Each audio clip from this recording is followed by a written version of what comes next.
Okay, welcome, Michael. I'm excited to have you today as a guest on my new podcast series. Michael is the CGO or Chief Growth Officer, is that right? At an organization that some of you may already be familiar with, and that is the Bitcoin Way. If you're not yet familiar with them and the increasingly important role that they're playing for those of us who want to maximize our Bitcoin security and self-sovereignty, then I hope that you will be by the end of this conversation. So, Michael, I see you all the time on the Bitcoin Way podcasts, and I recently watched your keynote address at the Bitcoin Prague convention, and I find that I really resonate with your perspective. I think we have a lot in common. Can you briefly outline your role at the Bitcoin Way and how you ended up there? Absolutely. Well, thank you for having me, Katie. I'm really looking forward to the conversation. So my role at the Bitcoin Way is, it's a diverse one. So I handle our channels. So I host our podcast. We have now 5 segments, 6 days of content a week going out on YouTube, Rumble, all of those places. We're increasing our social media reach with a lot of that content as well. I manage our partnerships. I've recently become more involved in our hiring process. We're a growing organization, which we're very excited about. And so I've got a lot of applications for some new job openings right now. I support the marketing efforts very heavily. So our chief marketing officer and I work very close. And I step in when there are opportunities to speak, to present. So I've had the opportunity to do that on several podcasts now and many in-person events, and hopefully a growing number in the future. So my job is anything but dull. It's a very fun and exciting environment to work in. Okay, that's great. And what was your background before you began working with the Bitcoin Way? So I spent most of my career in sales, enterprise level software sales, data privacy, cybersecurity. My graduate degree is in cybersecurity management. So I would say I'm semi-technical myself, not on the level of many of the folks who work at the Bitcoin Way. But I can speak the language. And it was never something where I went and worked as a technology practitioner. Ran a business with my brother for a few years. We sold that, worked at an AI startup for a little while, which was interesting, sort of getting the sales efforts off the ground there. And I was working as a client with the Bitcoin Way, I guess it was coming up on 2 years ago now. And they were looking to hire in more of a sales marketing capacity as I was going through the process with them. And I knew I wanted to work in Bitcoin. My values obviously aligned with theirs by virtue of the fact that I was looking to figure out how to properly take self-custody of my Bitcoin. And the rest is history. It worked out. As I described, what I was originally hired for has expanded into many other roles, but it's been nothing short of a wonderful, wonderful journey with the team. Fantastic. And when did you actually start getting into Bitcoin personally? Bitcoin for me, so my rabbit hole journey began in, I guess technically it would have been 2021. So at the end of every year, I set a series of goals for the next year. I have my New Year's resolutions, and every year I've got a learning goal. And my learning goal at the end of 2021 that I set for 2022 was to learn about crypto and understand DeFi and what these cryptocurrencies were. And I was just going to sort of explore everything and see if it was something that I should be invested in. And at the end of 2021, I'd mentioned this online in some capacity that was going to be my goal for 2022. I had a friend reach out and he told me, he said, "Hey, I've got a friend who you should talk to. He's the only person I know who's into this stuff. And maybe he could point you in the right direction on, podcasts, books, things like that. You guys could just sit down and talk." So I met up with this guy I'd never talked to before. And I was very fortunate that I was talking about my very limited understanding of crypto, the things I wanted to dig into. And he said, Bitcoin's sort of this horseshoe where you start with Bitcoin because it's the big one. It's the name brand that everyone's heard of. You go, across this, through this crypto phase, and then you ultimately sort of come back and land on Bitcoin. I would recommend, first of all, you get on Twitter because I don't think I was involved on Twitter at all. There are a lot of great people to follow. That's where the dialogue's happening. Listen to Preston Pish's podcast, so Bitcoin Fundamentals. And he said, just start with episode 1. I think at the time, Preston was only 50 episodes in. Now he's probably several hundred. Listen to episode 1 and just listen straight through. Follow Lynn Alden. And there were maybe a couple of other names. So that's what I remember from that conversation. So I took some notes and I started out 2022 listening to this, I think it was called The Blockchain Revolution, this horrible book, audio book on blockchains. And it was so boring and every chapter felt like it was the same. And it wasn't teaching me anything. So I shifted pretty quickly to listening to Preston's podcast. Very quickly realized there was a lot of signal in Bitcoin. and I dabbled in crypto. I think I kind of traded a little bit, bought, sold, probably made some money at the beginning of the year. And fortunately, by the time, if you remember 2022, everything Very started well. collapsing. So I remember there were a handful of folks on Bitcoin Twitter, Bitcoin specifically, who were really pushing people away from crypto, Bitcoin only. And I got out of BlockFi, got out of sort of the trading, unwound from all of the Hmm. crypto and into Bitcoin really before FTX and all of the big collapses happened. Hmm. So I was very fortunate. It wasn't until a little bit while later I really began to internalize and appreciate the importance of self-custody, and that, there's a difference between real Bitcoin and paper Bitcoin and trusting third parties with some of your Bitcoin or anything like that. But I would say 2022, by maybe middle of the year, I remember at a wedding I was at for someone on my wife's side of the family, telling someone why I thought Bitcoin was going to be the money of the future, and I wasn't interested in any of the crypto nonsense or anything like that. So 2022 is the start of it all, and every day I feel like I am further radicalized to some degree. Yeah, I understand that fully. So your entry into Bitcoin was not born of a crisis, No. as many people's are, like mine was. So did lifestyle changes come along with your becoming a Bitcoiner? So when I say lifestyle changes, I'm thinking about things like, you go down the Bitcoin rabbit hole with money, but then oftentimes it extends into other areas like your health, perhaps like education for your children. I mean, there's so many different ways that it can go. And for you, did you find that you had other major lifestyle changes that went along with that? Yeah, so we could spend probably the entirety of the episode on lifestyle changes. I'll start with a big one, and so health has been I've lifted weights and sort of been interested Mhm. in health personally for since college for a long time, 18, 20 years. And I don't know that I'd ever really, it was sort of like gym bro lifting, Yeah. that sort of stuff for a long time. Once I got to, I think it was when I was on Bitcoin Twitter, I'd never heard the concept of seed oils, for example. It never crossed my mind. I'd done like a ketogenic diet. And so I was probably pumping myself full of seed oils because I just see that there was fat in it. And so I was eating high fat, low carb.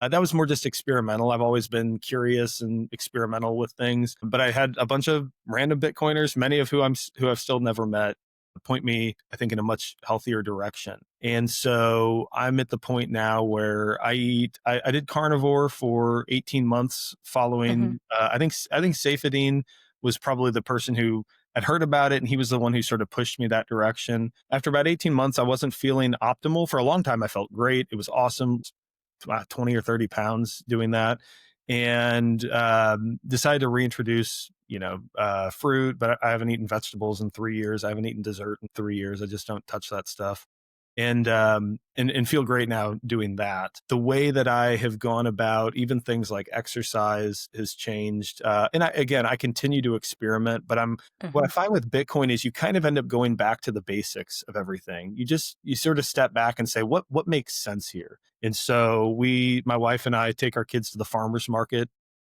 every week during the summer, and we get fresh produce. I found a local farmer who will supply every raw honey, maple syrup, obviously grass fed, grass finished beef, all of those things. And so I eat very simply, but a very, I think, probably what many would view as a very strict diet of basically Hmm. meat, eggs, all locally sourced organic fruits, raw honey, and that's probably about it. Raw milk, obviously, I think you have to check that box if you're going to be a Bitcoiner. You got to drink raw milk at some point. And I would say it's been one of those things that at age 36, I'm healthier than I've ever been. Probably not as strong as I've ever been, because in college I was just pumping myself full of whatever I could to lift as much weight as possible. But I'm Yeah. getting back to that. And then I'm spending as much time as I possibly can out in the sun, with as Yeah. little clothing as I can get away with. My kids don't wear sunscreen. My wife and I don't wear sunscreen. And so it's like a lot of like little habits that I've just grown to adopt. If I'm going to consume Yeah. food, it's going to be the healthiest thing I can find and afford, locally sourced where possible. If I can pay with Bitcoin, I want to do that. If I can be outside, even, in between podcast recordings or things like that, I'll go out to a standing desk and, stand in the yard and get some sunshine in the middle Nice. of the day. And so it's all of these small habits that I think add up to much, much better health. And truly grateful to the many people who have influenced those decisions along the way. So shout out to all of you who probably aren't listening or don't even realize you were a part of my journey. Yeah, yeah. I think it's really difficult to go down the Bitcoin rabbit hole and learn what you learn about our financial systems and about our money, and not apply that to other areas of your lives. You know, you're stripping things back to first principles, Yes. and you find yourself doing that with so many things. Yeah. And for me, it became like Bitcoin pretty quickly became, it was a vote against the people who I knew were lying to me about money after I had learned that. And then my diet became a vote against the people who were lying to me. The reason like why it's rather easy for me to avoid processed foods is not because they don't taste good and because they're not Hmm. tempting in their own right, but because I feel like if I concede on those things, I'm conceding to a bunch of people who I view as, in many cases, evil, if it, at the very least, is completely and utterly dishonest to my detriment, to the Yeah, detriment of millions of people. And so it's just like one more way of defunding the system. You know, anytime I can exchange yeah. any fiat for Bitcoin, I want to do it. And anytime I can support a local farmer over a big food company, I want to do it. And then I Mhm. found other ways to, in my life that we can talk about as well to just sort of defund the beast. Yeah, right. So, with it, any other significant areas aside from, say, health and what you eat? Anything like, for example, the way that you talk to your friends or family or kids about money and Bitcoin, if you do at all? Hmm. Is that a conversation that you have with people in your life that aren't necessarily down that same rabbit hole? So it has been. I would say with family, they know where I stand. I don't know Yeah. that all of them know the breadth of my radicalization, because I try to toe the line of sharing and educating with, people have these very deep rooted beliefs in Mm. systems, people and politics. And I want to be someone who they recognize the changes and choose to ask about, "Hey, why are you doing this? You seem to do a lot of research. You seem to understand something that maybe the rest of the world doesn't." Same thing with close friends. With anyone who expresses curiosity, I will talk to them all day long, right? I'm happy to explain what I've learned and to give my thoughts and feedback on anything and everything. But I just try to balance the practical reality that these are relationships. Many people aren't ready to be told that everything you believe and do is wrong because you're eating the wrong foods, you're saving in the wrong form of money, you're educating your children the wrong way, or, like, and to be Mhm. fair, there's nuance to that because not everything that I do is possible for everyone. And Yeah. I think that you can do things differently than me and still, raise kids successfully, still live a healthy life. I don't know that if there's one thing Bitcoin's taught me, it's that I don't have everything figured out. Right. I think there's humility that comes Absolutely. with Bitcoin if you're willing to step back and say, just 3 years ago, I thought all of these things. I think none of those anymore. But what could 3 more years of learning and growing and reading and studying do? It could be a number of other things that change over time. So I try to live as fully aligned with my values today as I possibly can, educate people where I think it's appropriate, and then be open-minded to the reality that things could Yeah. change again, and we could learn something else in the future. I think there are a handful of things. I don't think my conviction in Bitcoin is going to be wavering. I don't think my conviction in probably in the sorts of foods that I'm eating are going to be wavering. I don't anticipate sending my kids back to school after we've started homeschooling, but there are other aspects of my life that I probably am a bit more open-handed on, and willing to take in new information and make changes as necessary. And do you talk to your kids at all about money and even about Bitcoin? I don't know how old your kids are, whether they're an appropriate age for that or not. So I've got a 7-year-old girl, I've got a 4.5-year-old boy, and an almost 2-year-old girl. So they're young. So Mm.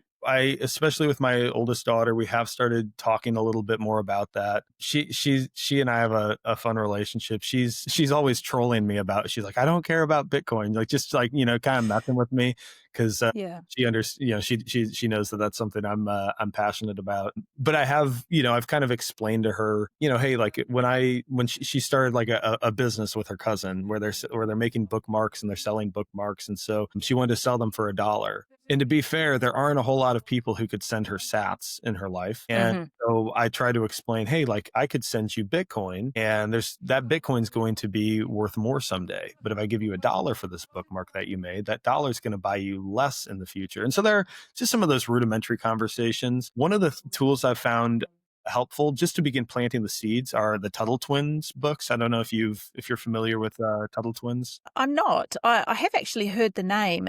Is it books for children? They are. So they have a number of, they have like a graphic novel series. They have a TV show. They have maybe a series of 10 or 15 books. And I've read all of those 10 or 15 books to both my 4.5-year-old and my 7-year-old. And they love them. They're probably a little young to really grasp the concepts, but they like the pictures, they kind of they do a good job of weaving a story into the lessons. And I'll continue to reread those as often as I can with them. And just looking for ways to have those conversations, I think is important as a parent. And if it means reaching them through something like, even the occasional Tuttle Twins TV show where they think they're just consuming this entertainment content, but they're beginning to learn about history and economics and money in a way that's more accessible to them. So it is definitely a conversation. And especially as someone homeschooling our kids, it opens up those opportunities much more often. We're not investing 7 hours of their day sitting in a classroom learning the Yeah. opposite of what I'm trying to teach them at home. Yeah. Okay. So when you first got started out in Bitcoin, did you go straight into self-custody, or is that something that happened later? So, no, I did not. I would hear people talk about self-custody, and it took me a while like I said, in 2022, I was earning yield on my Bitcoin and BlockFi. Still don't know where the yield was coming from, but somehow I managed to do it. BlockFi was one of the ones that went down like Celsius, right? Yeah, yeah. So I never touched Celsius because there was Corey Clipston of Swan. Hmm. I remember him railing on Celsius, and so I just sort of stayed away. Preston had done an interview with I can't remember his name now, something, I can't remember his name, something, Daniel something, of Hmm. BlockFi. And I think Preston handled it well and wasn't necessarily promoting BlockFi, but I had sort of taken it as, hey, if Preston's talking to this guy, there must be some legitimacy to it. It wasn't Yeah. until I became averse to, Ethereum and all these other tokens that I realized I don't really want to be working with a company who is, offering yield on, other cryptocurrencies. And so I think I started on Coinbase. So probably had some Bitcoin there, had some Bitcoin on BlockFi that I was earning yield on. And I kept hearing people say, get your keys off of the exchange, right? Like you hear it over and Yeah. over. And Yes. finally, I did, fortunately, in time for me to not get wrecked by what happened, especially with BlockFi. I moved to a collaborative custody solution because to me it seemed like an easy sort of in between. And for a while, I was happy with that. I didn't understand the material difference between different hardware wallets. The Okay. fact that some are quite suboptimal, I would say, that in compromises. Oh yeah, yeah. Go on. I was just going to ask, what do you mean by a collaborative custody solution? Yeah. What does So, that mean? so in this case, and in most cases, it would be like a 2 of 3 multi-sig. You hold 2 keys, they Okay. hold 1 key. And Okay. so one of your keys is usually a hardware wallet. One of them is a key like kept on their app or somehow secured otherwise. Could be 2 hardware wallets that you have, and they have a third key. So if you lose one, the marketing pitch is if you lose one of your keys, they still have one, and so you only need 2 of those 3 keys. You're not going to lose your Bitcoin. Because I think many people look at self custody and they say, "Well, I don't trust myself enough." And what happened as I was in this collaborative custody solution was I learned that they were going to begin supporting Ethereum, and that as the further down the Bitcoin rabbit hole I got, the less that sat well with me, and for a long time I just sat on it. I didn't like it, but I had no reason necessarily to believe that it was more or less secure than it had been. I just didn't philosophically align with this organization anymore. When Okay. I heard Tony, or one of our founders, on the podcast, Safedine's podcast, I guess it must have been probably late 2023.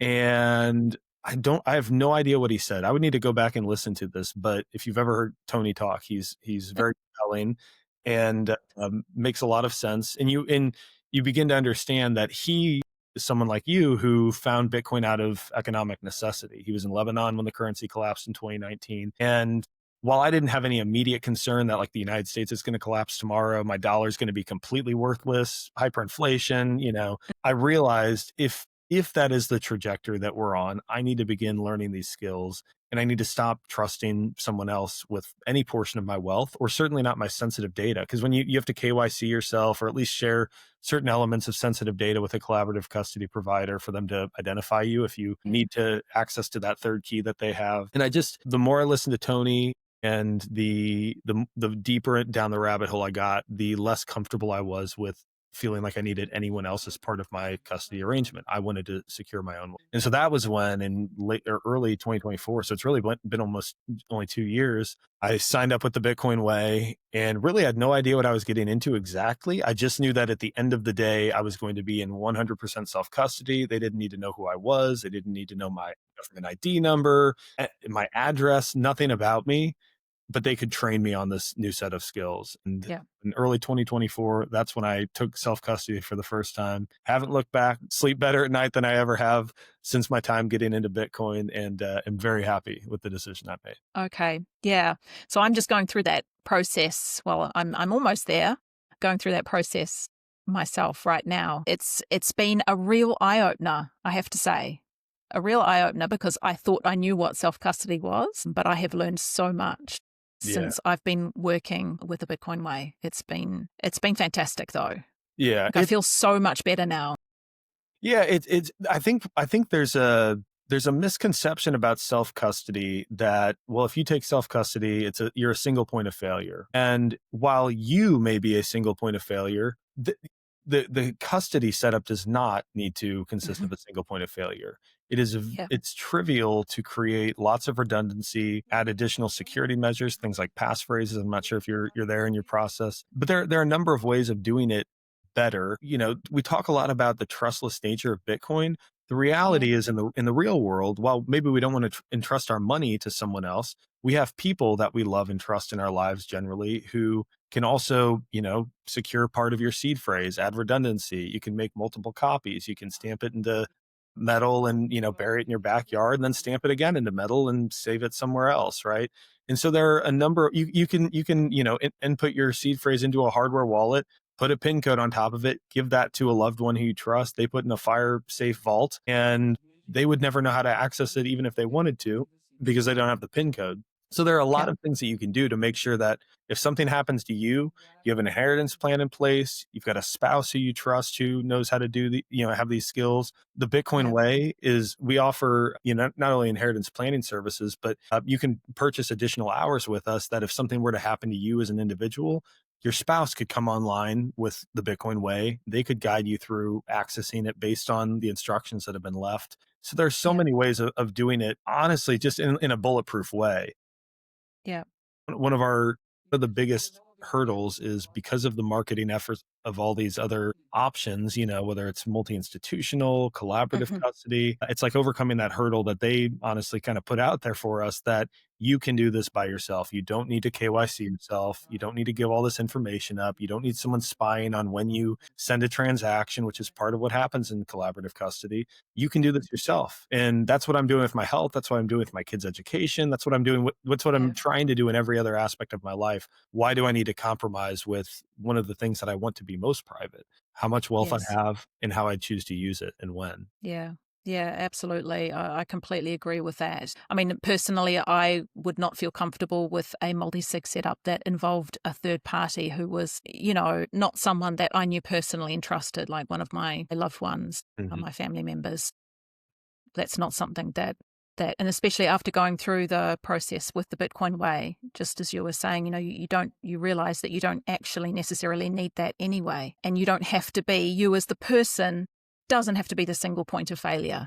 Yeah. Yeah. And So, what a lot of people don't know about a collaborative custody is that if you, in a worst case scenario, so the company goes out of business, government co-ops them, shuts them down, whatever, they have very detailed instructions for how to recover your Bitcoin. But it's not trivial to do. Like the average person probably is going to have a heck of a time making that, like getting through that process. And yeah. it's not just 2 of 3 keys. There are actually like configuration files and things that you need in order to recover your Bitcoin. There are probably a lot of people probably most people who are in collaborative custody who don't know that and Mm. might not have access to the information they need to recover their Bitcoin if they wanted. And so it's not quite as simple as, well, I still have my 2 hardware wallets. My collaborative custody provider went down. No big deal. I've got it. They need to be ready and armed with, perhaps more information than they realize and the skills to actually go about doing that. So if we see that day, and hopefully it doesn't happen, I would not obviously wish on anyone or any company working in Bitcoin, but I would expect the Bitcoin way to receive an influx of calls and emails, people requesting help recovering Bitcoin, which is something that we do in such an event. So hopefully it doesn't happen, but not a risk I feel like taking. Yeah, exactly. So, for example, so I am a client of the Bitcoin Way. If something happened to me, you're saying so one of my family members can then get in touch with the Bitcoin Way and say, I need some help because, this and that has happened to Katie and she's no longer able to access the Bitcoin. So Bitcoin Way is able to help with that as well. That's right. So obviously Okay. they would need to have access to any relevant information in order, like Yes, of we can't course. magically make your Bitcoin No, I know accessible to that. them. Yeah. But like we had a client, I think the story, I don't work with our clients day to day. I think the story was something Hmm. to the effect of we had a client who passed away and he had pre-purchased some hours for his wife. And so his wife reached out to us, had no technical understanding of how Bitcoin worked. Like she understood the Bitcoin way has supported my husband taking self custody. I can reach Hmm. out to them if something were to happen, which it did. And she had the information she needed. We were able to train her up and get her comfortable with the self custody setup. And obviously, he had pre-purchased hours. She could have purchased hours after the fact, and Yeah. we would have been Yes, of more than happy course. to help her. We want to support our clients in any way that we can.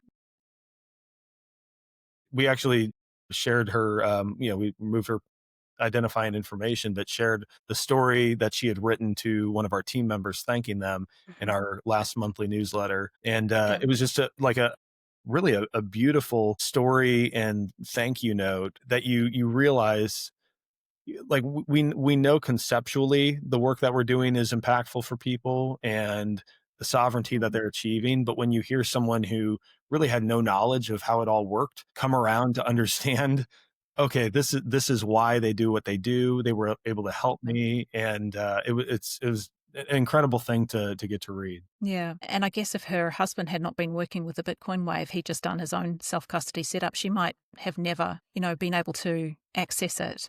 Yeah, she probably wouldn't have known who to reach out to. I mean, hopefully at some point she could have stumbled across someone she trusted who could help her, but I mean, this is what we're paid to do is to Yeah. be there. There's no CEO, there's no customer service desk at Bitcoin that you can reach out No. to, and so we seek to be that for our clients. Okay.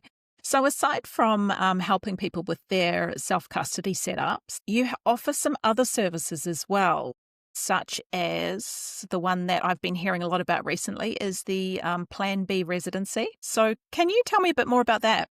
Yes. So our Plan B residency, shout out to our team. They spent a long time. So right at the hype of El Salvador as the Bitcoin capital of the world, our team was analyzing options. And by the way, El Salvador, from what I haven't been, from what I understand, great place, very Bitcoin friendly, obviously. Very expensive if you want to buy citizenship outright. And I'm not sure if there are residency options that are more affordable there or Okay. not. But our team had been scouting out options in, climates and environments that people would, desire to move to, Bitcoin friendly, low, no income tax. So we kind of had this whole process that we went through and we found Panama to be an appealing place. Mm. It turns out it's been a very good one. The mayor of Panama City right now is running a BitX. He's talking about Bitcoin, no income taxes, like very advantageous tax environment. And compared with like citizenship by investment programs where you're paying Hmm. probably hundreds of thousands of dollars, maybe more, depending on where you want Yeah. to go for, with a direct gift to the government or investment in real estate or something like that. You can spend a fraction of that getting a temporary residency and then working your way to permanent residency after a couple of years and then on to citizenship if you want. Yeah. I think having the second passport, if you could have that in 6 months, awesome. I think for most people, it's probably financially unreachable, Yeah. in just, the write in of a single check or something, but it gives you that optionality and at least a place that you are able to go reside with those tax advantages. They care about your freedom. In Panama, like it's a lot of little things too, though. So from my understanding, most people in Panama do not have health insurance. There's a partner of ours who they make these, they call them eco villages, and they're like Bitcoin libertarian sort of communities where they're off grid and everyone's living together. They grow food for the community, powered by solar. So like really cool thing. So this guy, his name's Patrick. I think the story was he broke his leg. He had some sort of a serious health incident and went through the X-rays, the MRIs, and everything. He probably had a splint, crutches. I don't know. Like whatever it takes to fix a seriously broken leg. No health insurance, and it cost him like Hmm. a few $100s. Like in the United States, that would be you'd be hitting your deductible, on your health insurance plan. We're spending a lot of money out of Yeah. pocket. And the reality is it's just because we have a very distorted, manipulated, heavily regulated health insurance system, not because it's actually that expensive to do those sorts of things. So Panama has been an incredible opportunity, especially for people we see in the US, certainly, but Australia, the UK, Canada, tons of people who are coming looking for a better option because they see the writing on the wall. They've already faced perhaps years Yeah. of just insane tax policies, censorship, social media, people being arrested for social media posts. And Panama was an incredibly appealing place to end up. With regard to the Plan B residency, the service that you provide is assisting people in getting that initial residency. Is that correct? Yes. So we meet you boots on the ground. There's an attorney there that we work with who will walk you through the process. I mean, the only thing you need to do is get the information that you need, there's paperwork to Yeah. sign. I think it's usually like a 5-day process. We go meet you Mhm. there, and a couple of days of you got to go to the immigration center and handle some things, but we help expedite that process so you're not standing in line for 10 hours, during that. And our biggest challenge when we get there is getting people to come and do the things that they need to do to get their residency because they're out exploring the city. They want to go to the beaches, they want to go do all these fun things. But it's a very painless process overall, and we do everything we can to again expedite it, make it as simple as possible. You just need to show up, have the information, the forms that you need, and we'll sort of take it the rest of the way. And actually, I will put a link in my video description below. So if anyone wants to get in touch with the Bitcoin Way about any of their services, self custody, Plan B residency, just click on the link. You can book a 30-minute call and then go from there. And they'll be able to give you all the right answers. Perfect. Okay, so just expanding on that, if someone decides to do the initial 30-minute discovery call, what is the process from that point? For For potential clients, Plan B, just in general. yeah. So you schedule a 30-minute consult with us. We'll talk you Mhm, through whatever your area of interest it is. For something like self custody, pretty mhm. straightforward. So we operate on a Bitcoin standard, so we only accept Bitcoin as payment. We can send you an invoice. You pay us in Bitcoin. Once you do that, kind of off to the races. And this is something I think you've now experienced where an email with all of our recommended hardware, anything that you need to Yeah. acquire before we kick off the self custody setup process. And then just to take a step back on that, anything that we recommend has been fully vetted. It's all going to be open source. The hardware wallets are all air gapped. You never should be plugging your hardware wallet into a computer. It's going to be Bitcoin only, so we don't support any multi-crypto wallets. There's just no reason. There are good options, but it's a relatively small list, but all fantastic, reputable companies, hardware, and so forth. But you get that ordered, and then you schedule your first call with us. And so we'll, like self custody usually takes place over the course of about 3 calls. So we'll help you with securing vital information related to your self-custody setup, downloading any software that you need, again, all open source, generating your seed phrase, configuring your hardware wallet, setting up your node, getting everything connected, and then, of course, training you on how do we do this. Mhm. Then for our private clients, it's all of that. Plus, we help with inheritance planning, disaster recovery scenarios, UTXO management, so right sizing, the chunks of Bitcoin that you have sitting in your wallet, all that good stuff. Yeah.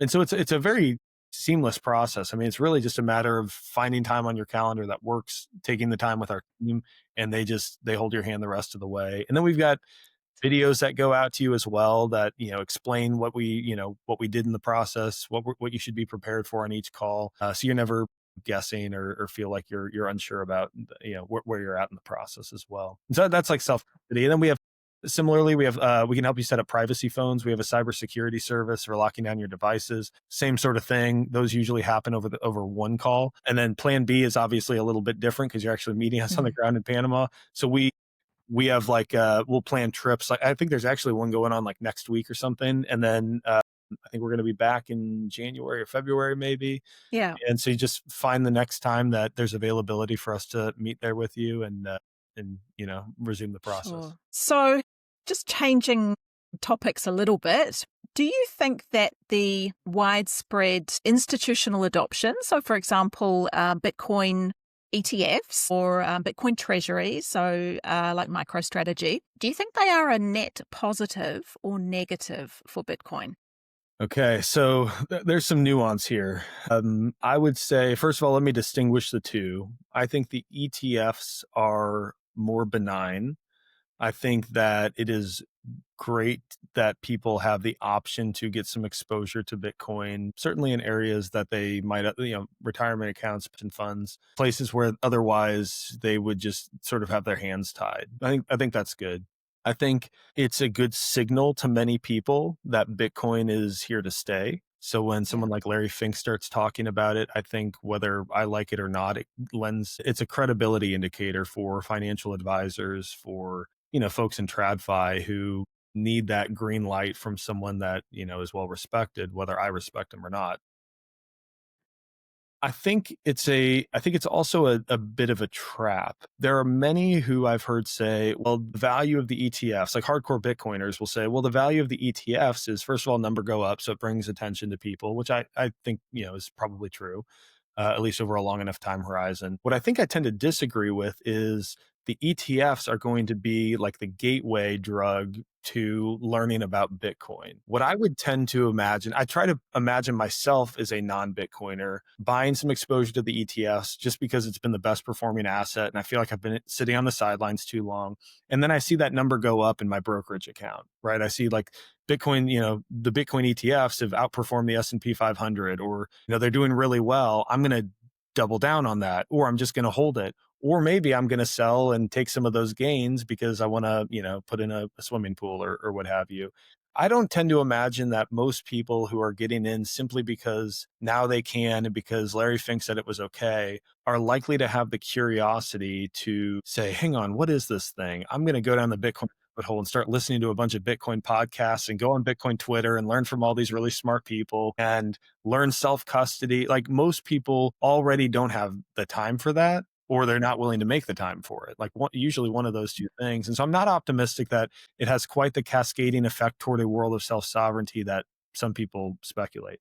So that's the ETFs. When it comes to the treasury companies, I am much more skeptical. I think it increases buy side pressure in the market, which is favorable for Bitcoin price action. I think that I could anticipate a world where strategy does really well, first mover advantage in just a massive stack. Like that just puts you in a great financial position. I'm much more skeptical of, like a tiny little web design company in the UK, or like these like basically these treasury companies that don't have a business and are just raising money to buy Bitcoin. Like it feels something's amiss there, right? It just feels like the same fiat nonsense that we've been fighting for a long time. And I think some insiders will get rich and then they'll dump. And what I'm reluctant to say is that it's a pump and dump scheme. Like I don't necessarily Jack Mahler's is, I think he seems like a good guy who's not trying to, pump and dump. But I think it could unintentionally turn into a pump and dump because maybe it doesn't work out the way that everyone thought. And the insiders say, hey, we hit, this price point. I'm up a lot right now because of this early FOMO that people were feeling. I'm going to sell because I don't know where this is going. I saw the other treasury companies really struggling. I'm going to take advantage of this now and sell. And then you get a bunch of retail investors, amateurs who were just in it for a FOMO, who are now holding the bags of the early investors who, were smart enough to get out and cash out when they could. So Yeah. I think it was all inevitable. So I don't think this Yeah. is this isn't me saying it shouldn't happen. It's a free market if you want to do that. When it comes to the treasury companies, my concern to some degree is how it's been marketed. I feel like there are professional investors who know what they're doing, who have strong conviction in Bitcoin, probably save most of their wealth in Bitcoin, but they've got 20 or 30% of their wealth that they want to invest. They want to try to outperform Bitcoin and the purchasing power that Bitcoin's going to accumulate for them. And my thought is great. That makes a lot of sense. For the average Bitcoiner on Twitter who doesn't have inside knowledge of any of this, probably doesn't understand the fundamentals of how it works. I think it's a really bad idea. And the fact that a lot of these treasury company folks are showing up at retail Bitcoin conferences and talking so excitedly about how this is going to change the world, it's the next big thing.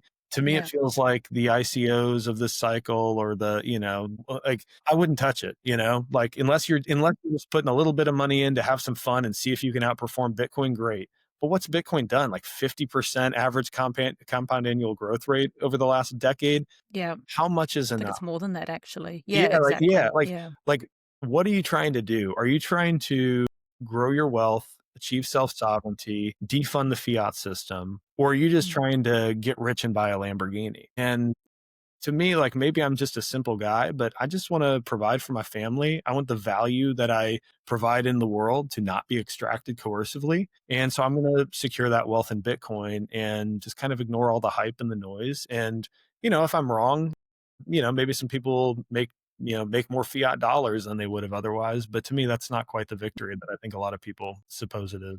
Yeah, I mean, on the ETFs, I mean, myself personally, I don't feel like I have any need to invest in an ETF because I buy Bitcoin. I buy the underlying asset. And I'm not in a situation either where I have to worry about, I want some exposure to Bitcoin in my retirement fund, but I can't get that unless I buy an ETF. But to me, if you have the option of actually buying the asset or buying, say, IBIT, BlackRock's ETF, the IBIT is just this really like watered down. I mean, all you're getting is the number go up. Maybe you can increase your fiat stash out of it. You're never going to be able to get any of the things that Bitcoin can give you beyond increasing your wealth in fiat terms. Right. You're not going to be able to get self-sovereignty with your, financial self-sovereignty. You're not going to be able to get the freedom that comes with Bitcoin. So for me, I understand its purpose, but it's like it's a watered down Wall Street version of Yes. Bitcoin. It's scarcely the same thing. Yeah, I think for me, again, sort of going back to what I said at the beginning, like every time I eat a meal and it's grass fed beef from a local farmer, and every time, like when I opted out of health insurance for Crowd Health, and when I opted out of fiat schools for my kids in favor of homeschooling, all of those decisions were, some of them make sense financially and some of them don't, but they were Yeah. all intended for the betterment of my life, my family's lives, for self-sovereignty, and to use my purchasing power and vote against the things that I want to derail, including the fiat system. And I think for every dollar we put into the ETFs, we put into treasury companies, that's not the same as taking self-custody, taking self-sovereignty, running a node, doing all of these things that I think are so fundamental to the long-term viability of Bitcoin as money, and for people to use it as money, and for it to defund the forever wars, right? Like I'm just one guy. I'm, family of five. I'm not going to. It's sort of like voting. That it's like one vote doesn't really matter, but millions might. It's the same thing. Like, I'm not saying I've got everything right. I'm not saying you should emulate everything I do. I'm just telling you how I see the world. I think if more people did what I'm doing, defund the schools, defund the health insurance companies, buy Bitcoin, take self-custody, run a node, just opt out of so many of these legacy systems that are inherently, and I think demonstrably broken, I think we usher in a better world more quickly. So To the extent that I can be, an example, I want to be. I'm not so prideful to think that I've got it all figured out, but think I like to think I'm heading in the right direction. Yeah, and I think that when you live your values and when you do the sorts of things that that you're saying, there's a vote, and to me, it's more powerful than a vote on a ballot form. Yes. It's Yeah. much more powerful than that. Yes. What we do is much more important than who we rally behind. What politics, or what company we share about. Or I think it's really it's going to Bitcoin. Big For the longest time, you could probably find recordings of me saying, Bitcoin fixes this. Fix the money, fix the world. I don't agree with that anymore. I think that Bitcoin on a adoption on a large enough scale changes incentives. But at the end of Yeah. the day, I think that's a very important and powerful qualifier. But I think at the end of the day, it's human action that makes a difference in the world. And we as people who have figured a lot of these things out early, I think have a responsibility to begin making those changes in our lives that are going to usher in a world of the bright orange future, and to usher in a world where no one cares what Larry Fink says, no one cares what Donald Trump says, no one cares if Trump's sons are buying Bitcoin for their treasury company, or for any of these things. Yeah. I think the more we can ignore these people and just live our lives the best we can with as little interference from them, the better. Mm-hmm. Yeah, completely agree there. Just with regard to the sorts of people that you deal with in your work at the Bitcoin Way, do you find that older people, and when I say older people, I'm talking about probably sort of Gen X, boomers, and possibly even older than that, are you finding that those sorts of people are becoming or are interested in Bitcoin, and it's not just necessarily, something for young people? Yes, I think so. I think there are a lot of people who probably of an older generation who probably had an understanding of money, the financial system, back when I think education's been broken for a long time, but it was a lot better probably 50 years ago, Hmm. 70 years ago than it is now. Who had some sort of a fundamental understanding. They saw, Nixon close the gold window. They understood that there were going to be repercussions to that on some level. Like they just have an understanding of how things work in a way that probably a lot of younger people don't, because they're sitting in Yeah. government, indoctrination camps all day. We do we serve a lot of folks, Gen X, baby boomers, have 80-year-olds clients running nodes, and confidently, like, they understand what they're doing and why they're doing it. And it gives me hope that a lot of those people are going to hopefully be passing down generational wealth here in the next, 10, 20 years. And it's going to bring on a new cohort of people who need to go learn the skills. But also that hopefully, if you're 80 years old running a node, you're talking to your, 55-year-old, Kids. children. Yeah, your kids. Yeah, And explaining absolutely. this to them, and hopefully there are, Yeah. you had 3 or 5 or 10 kids, and so there, that's a whole bunch of new Bitcoiners that spring up because of this. So it's cool to see. It's a very broad range of age, technical Mhm. proficiencies. The good news is anyone can do it. It's I really not agree. as hard as people think.